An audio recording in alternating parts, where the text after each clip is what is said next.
You are listening to the Wild Man Podcast.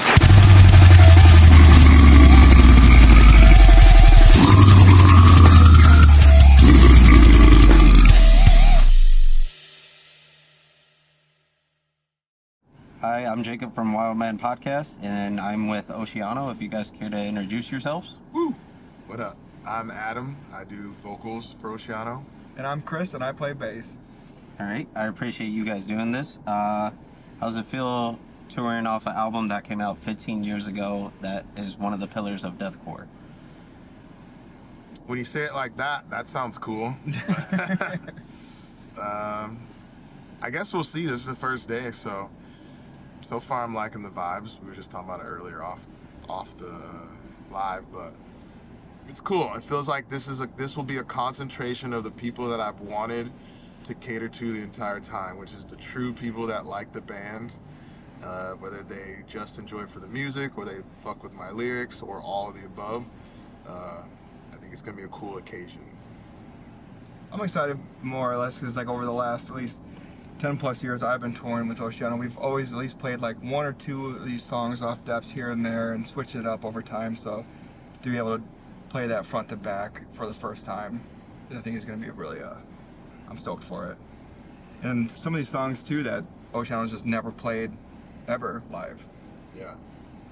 So this is the only time that people get to hear it. So it's going to be great to see like what kind of reaction we receive off those songs. All right, so I know you guys are going to be touring the Midwest, and you guys are going the West Coast and East Coast. Are you guys excited to see your fellow like inspirations for like I Declare War, Within the Ruins, seeing those guys and seeing how like everything's evolved with them over time? Absolutely, dude. Unfortunately, I personally won't be on the East or West Coast dates, but I won't be there, so you gotta answer that one. Yeah, I am very much looking forward to it.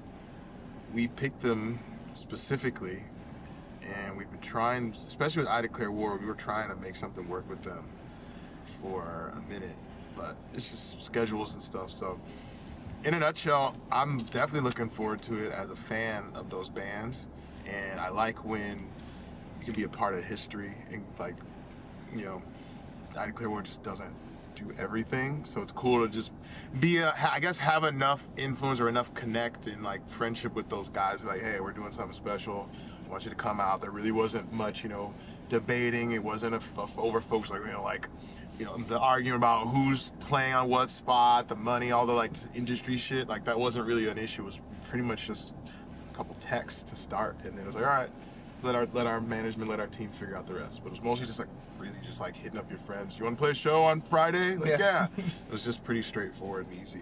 Especially with like picking those two, because like again, like you said, like these two bands don't tour steadily often anymore. So like to be able to bring them out, kind of like, you know, it's gonna add much more to that experience. Well, yeah. I want to say like the last time you guys were here, it was with Carnifex, and those guys were around when you guys first started. Mm-hmm. Did you guys? How did you guys enjoy the venue? I dug it. Barbecue is great. Yeah, I'll be real. The smoked meat smell was cool when we rolled in, but I'm kind of over it now. But by the time it'll be cool when we get into the set and we're playing like, you know, Mandatory Sacrifice and it smells like meat. I might try and remember to say that on stage. It smells like meat. Throw up your fucking For sure. So I know, like I said, it's been a while. It's definitely insane thinking it's been 15 years since that albums came out. Mm-hmm.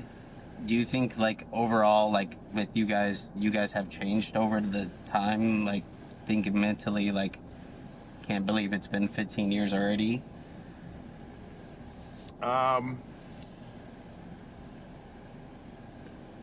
I personally, yes. I'm sorry. Go on. Yeah, no. The fact that even like with the Deaths being 15 years already this year, and then B, Ascendance is right behind it with this 10-year come next year. It's just, the time is just flown by. I don't know. It's crazy to think like that. yeah, I've come to just a hard realization. I've just been living in the moment the whole way through. There's still things that I'm, like I didn't even know. I was aware slightly, but like, I didn't know what the album sales were for first week for Depths. It didn't really matter because it wouldn't have changed anything. So like now I know, and so like I don't know, it still doesn't register as 15 years. It just registers like I knew that was gonna in my head I was like, okay, like 27, I was like, okay, maybe I'll do the band until I'm 30. And when I was 25, I was like, okay, maybe I'll do the band until I'm 27. And when that's the only thing, I kind of only looked at like, okay, how long can this persist at the state of where it's at in that moment?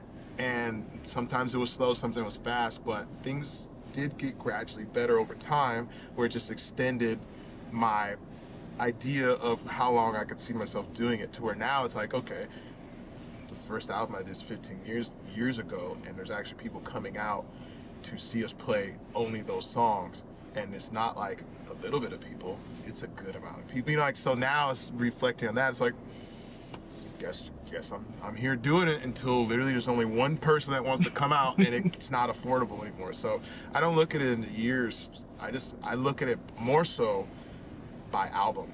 So that's really all I look at it like. It's like just these different eras of the band based on album, and beyond that, it's not really a surprise of how long it's been. For sure. So like with how everything is now with deathcore, would you say it's evolved so much nowadays, how it is compared to how it is back in the day? Like it's like evolved and changed. Yeah. I think, yeah. But I also think that there's different generations, or people that grew up across a lot of the different generations and changes of what became now known as deathcore, where band like us, or like Carnifex, or Suicide Silence, like we all have like different fan bases, but also we probably share a lot of fans. And I feel like a lot of those fans probably do also enjoy where the genre is and what's become now, but at the same time, it's a different vibe. It's like I like modern R&B and rap, but if I got to pick, I probably would still rather go see some of the old acts that don't perform anymore, that are dead. Whatever be the case. So I feel like you have these different kind of flavors of deathcore now. It's like, okay, when they say like the MySpace era, it's not necessarily because they were on, like, it was about MySpace, but it's like we were a little bit not so techie. I think that's where deathcore's kind of going now. It's more like techie, black metal, or a mixture of all that, and that's cool. But most of the earlier deathcore bands, we weren't really that techie. We didn't really like try and be over tech, and that's fine. But that's just not what we were doing. We were a little more slammy. And went from heavy to techie. Yeah, like what makes it a little bit more deathcore now is like the extreme speed, I feel, and the shock value. Yeah, how much can you absorb in like 6 seconds? Whereas I think a lot of older deathcore was more about, we're just brutal. We're brutal, and we probably have some death metal riffs, but we're brutal. So I think it's just a different flavor for different generations, and some people kind of just went through all the generations. They just take it all in. Oh yeah, I was talking to my friend on the way here. We were talking about it, and like he was around like back in the MySpace days, and he said back then it was more raw. Yeah. Compared to nowadays, he said it seems like it's overselling, like pretty much more production. Back in the day, a lot of people didn't want to record deathcore. That the MySpace gave, like, that platform itself for me even was just a new way to find bands. Like, once I started getting into these heavier bands, I'm like, all right, boy, like, I don't know, it was just an easier platform for me to, like, an internet, I don't know, it was easier to run it on, so I think that's why I get pulled back to like, oh, it's a MySpace band, because like, I found them or something back then. It was like, a different type of feel. Yeah, like, I can remember coming across Bulb before Periphery was Periphery. Yeah. And like, shit like that, I was hitting like, okay, that to me now Periphery is a MySpace band because of that. Oh, I see. That was like a whole... That's what makes it, you're kind of like, in a sense, like, what makes it a MySpace band is like, that was one of the bands if you were around early in, you discovered them from MySpace. Yeah. And now, that's not a thing. No. You barely even will discover a band It's on their Facebook. Spotify band. Yeah, you know? and that's just kind of the norm of music listening now. Yeah.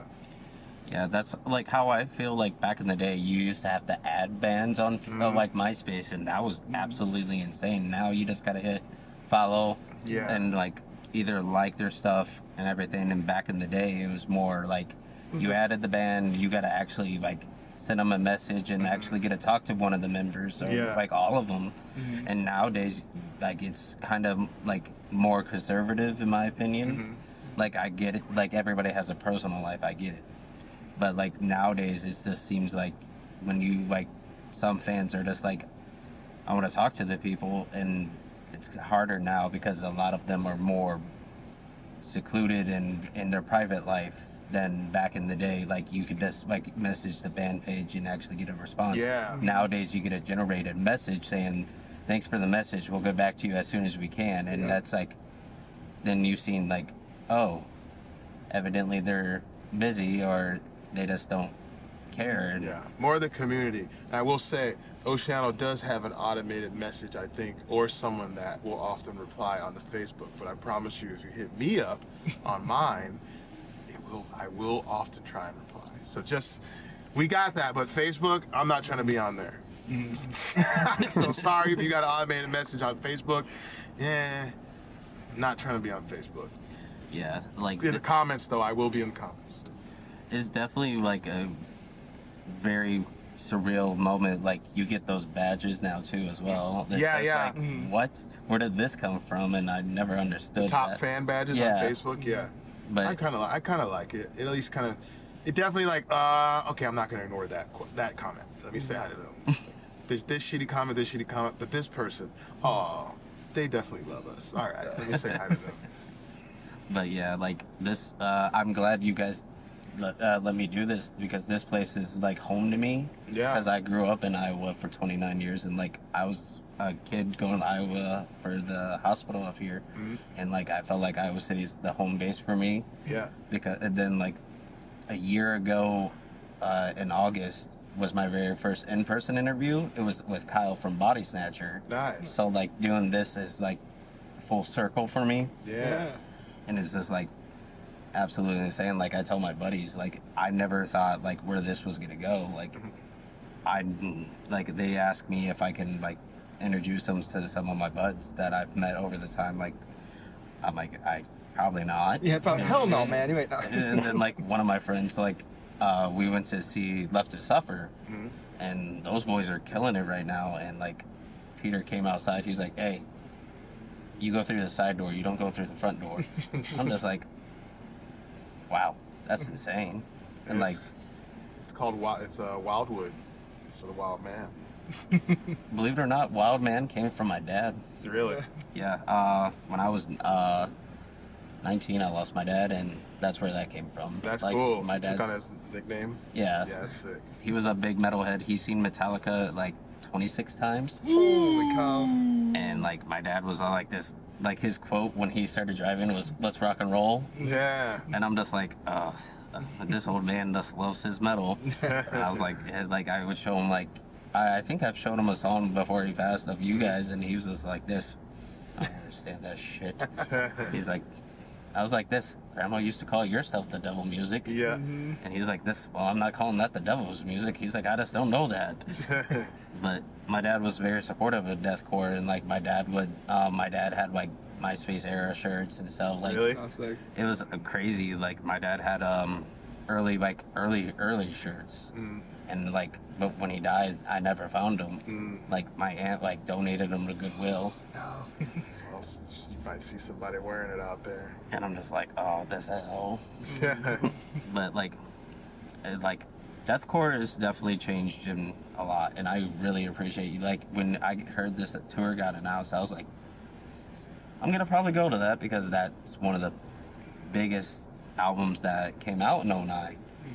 Like it just built with that, and I believe Carnifex came out with an album that year, and like you guys were just, everybody was just going nuts in '09. It's interesting to hear because I had zero perspective of any of what was going on at all, besides just playing shows a lot. Like zero, absolutely.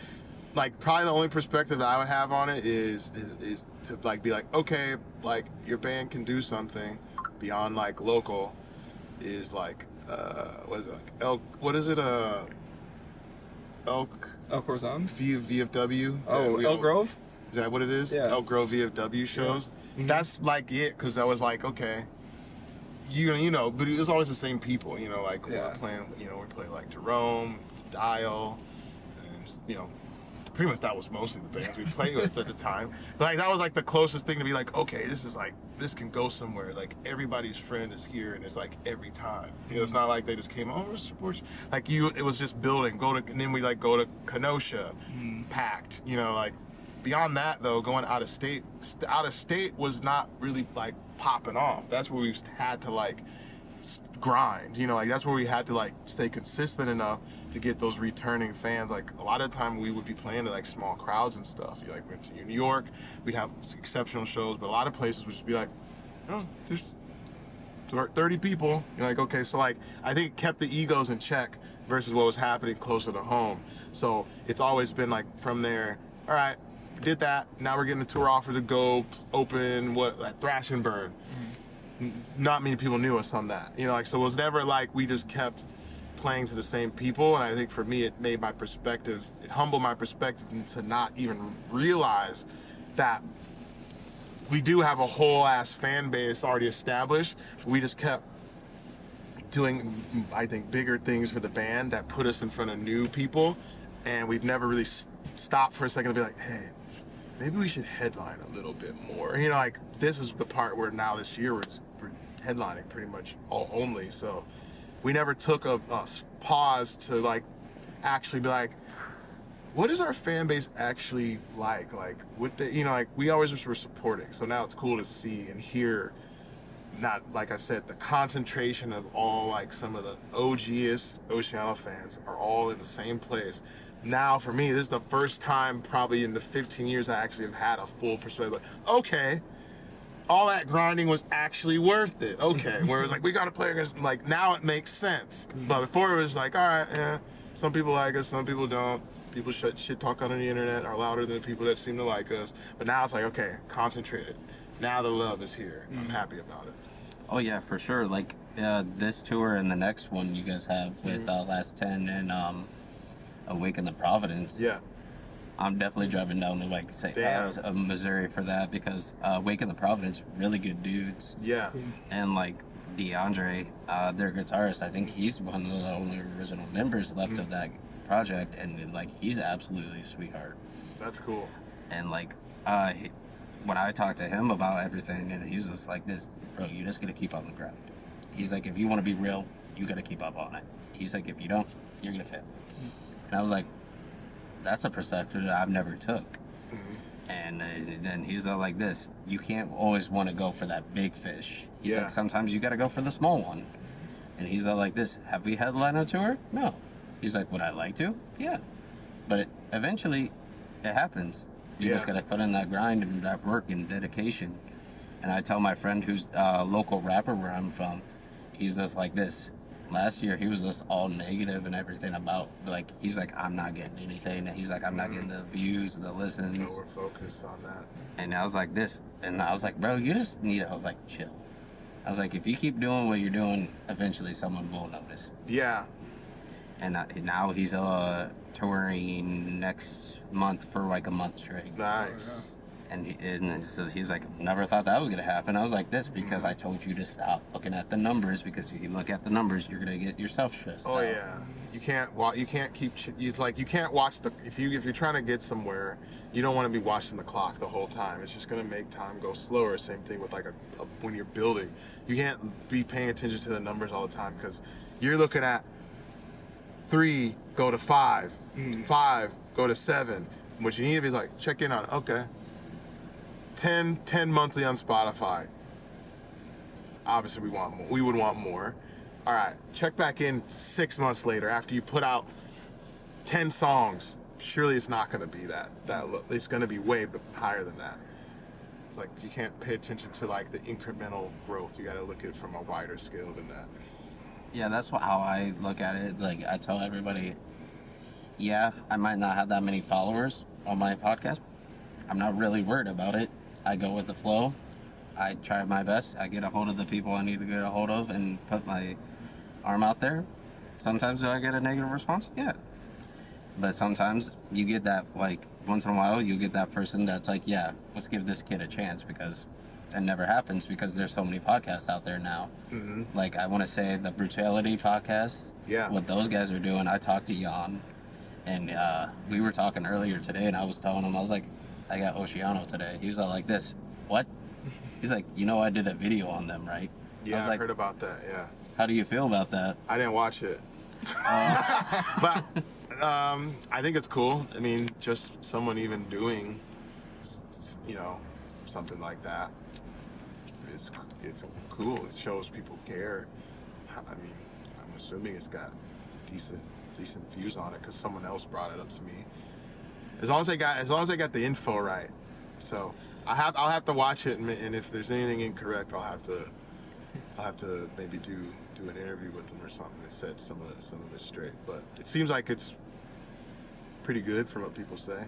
Oh yeah, he's definitely, like, I've talked to him about it, and he's like this. He's like, you don't know how many hours I have to sit on the internet and just keep going and going and going to look up these information, because sometimes he's like, some information's wrong, and he's like, this, I have to make sure I get the actual facts before I even put out a YouTube show about, like, a certain band. Yeah, Jamie. I was talking to Jamie about this, and if whether you talk to him or he hears or sees this, just hit the bands up. Because I was talking to Jamie about it, like, I'm Jamie as well as me, like, if anyone comes like, hey, like, I want to do an interview with them, I'm doing a project on the history of the band, like, I'll help you talk to as many people of, like, if it's a would it be like a biography type of thing? Yeah. I'll help you get in touch with, like, as many of the present, past members as possible, so we can get the record straight, because that's going on YouTube and that's going to be there possibly longer than I'm alive. So let's get it right. So I think, and when it comes to, as more people pursue doing the historic stuff on these bands and, like, this subgenre that we're in, I think you'd be surprised how easily accessible we are, especially when it's like, hey, we want to just set the record straight on the history of your band. Would you like to be involved? And I'm pretty sure most of the guys that actually are passionate about their project are like, yeah, let's do it. Oh yeah, I definitely understand that. I think when I interviewed Jamie about everything, he replied pretty quick. That day was a pretty hectic day. Yeah. Like I told him, Jamie was my longest interview I've ever had. Nice. We talked for like an hour and a half straight. That's tight.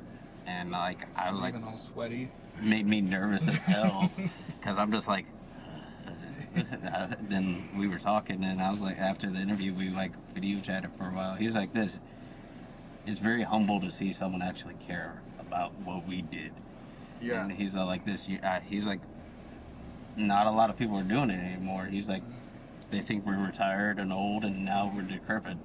Yeah. He's like, I still play shows. He's like, I just got a job now. Yeah, Yeah. exactly. Yep. So is this? But cool? life happens, as we get older, and you can't expect everybody to be on. I don't know. Life happens. Yeah. Damn. You can't. Everyone, your what is it? Your goals change, and so, like, I don't know anybody honestly that would ever want to just do only a deathcore band, only for your in front. Like, we'll see, but I don't know anyone that, of all the guys that have been doing this style of music, not one of them only focuses on just that. Like, that's here, it's like a big important thing, but they got kids, a wife, girlfriend, fiance, side jobs, side hustles, like There's side bands. Yeah, like other music. This isn't fucking, what would that be, like the 80s or something like fucking, Where you're married to the band. with the hair metal bands were fucking blowing up and shit. Would that be the 80s? Yeah. Like, it's not like that. It's, I think when you look outside the bubble of what we're all into and what we do, it's still a very small bubble. It's just gotten a little bit bigger in a way where no one would have expected it, because it's been such a small bubble for so long.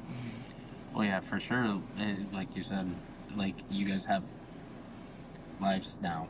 Like, a lot has changed from 2009 to now. Yeah. And like, the way I look at it, not everybody can do the grind. We all have to make money somehow. Yeah. We've seen them come and go. Yeah.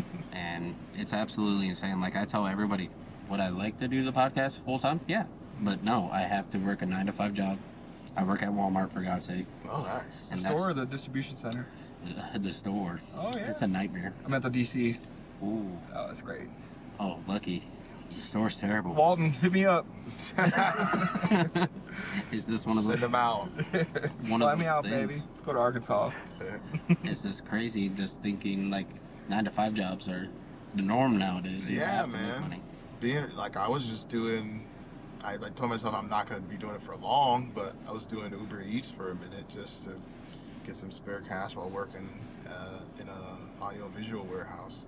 But you also find benefits from that too. I feel like when you're doing something else too, like you got to find benefits. Like me working, like I was kind of like, I don't want to like go back to the grind. But working at the audio visual warehouse, I'm not doing it anymore. But like home, I got a lot of knowledge about what I want to do with Oceano now, with all that gear that I was around. Like there's always like, Get your ideas rolling. yeah, there's always benefit. I think the more you can like have a life outside of just music, but as much as you want, be able to do music, it's gonna it gives you better experiences. You're not so close-minded to just the scene. It would pull the inspiration outside of Yeah. what you're doing. Yeah, You see that on your day-to-day. You're like, oh, I could use this for this. You never would have thought of that if you weren't doing music. Yeah, you have more life experiences too, especially if you're like a writer and you like want to write about like different things. Mm-hmm. You're gonna experience different things, not touring all the time and like being in that lifestyle. You get more creative. I think you have newer experiences. Yeah, for sure. Like I said, I have a project in the works, and working that, like seeing life in real, like working that 9-to-5 stuff. Mm-hmm. There's some songs I wrote, and trust me, the work's not gonna like it. But The it is what it inspiration is. comes from it. Oh yeah, especially with like today, I told my boss, I was like, I gotta go. And she was like, you work 11 to 8 today. I was like, no, I gotta go. I was like, this. Just gotta go. She was like, this. Can we go outside and talk? And I told her what was going on. She was like, no one told me this when I was younger. Go follow that dream. Yeah, that's awesome. And Wow, you have to hear that from your job? That's even better. yeah. Yeah. Like, it's just absolutely insane. I have like very supportive bosses. One gave me a like $300 amp, Oh, That's wow. tight. and I'm Yeah. just like, why? He's like this. I'm 67 years old. I didn't follow my dream. Damn. I think they're sending you a sign there. Yeah. Don't there. I think that's the sign. Like, hey, get your money. Don't get comfortable here, buddy. Yep. Yeah, that's pretty much how it is with it. I think like if you find a comfortable job that actually supports you, you can actually enjoy life. Like I have the only reason I did Walmart is because it works with my schedule and I get health benefits. Yeah. I need some because any more health insurance is a big thing you need, and if you don't have health insurance, it's a oof. You play the game. Oh yeah, you gotta risk it to get the biscuit, as Yeah. they say. Mm-hmm. So, I think that's everything I got. I really appreciate you guys doing this. We Yeah. appreciate you having us on. Well, So. we had him. He's on our band. Well, I'm on his podcast. Well, it's a double whammy then, I guess. You know what? You're welcome. What the?